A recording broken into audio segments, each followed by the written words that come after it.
शेतीतले सर्व कामं एकच मशीन करून टाकेल हिरा ब्रश कटर अशी एक व्हिडिओ मी बनवली होती आणि हे बिलकुल खरं आहे।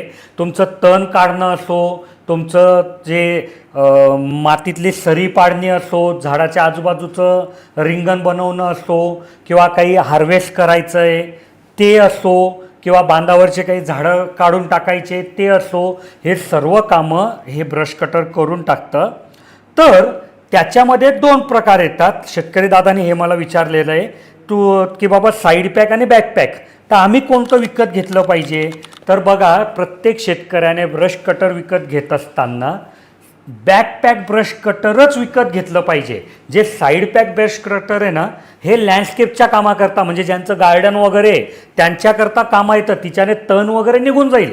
पण बाकीचे हार्वेस्टिंगचे कामं आहे, तुमचे सऱ्या पाडायचे कामं आहे, मातीचे ढेकूळ फोडायचे कामं आहे किंवा जर तण जमिनीतल्या आतमधून काढायचं आहे, वरच्यावर कट करणं वेगळं आणि जमिनीच्या आतमधून काढायचं आहे, तर ह्या सर्व कामांसाठी बॅकपॅक ब्रश कटरच तुम्हाला जास्ती फायदा देईल।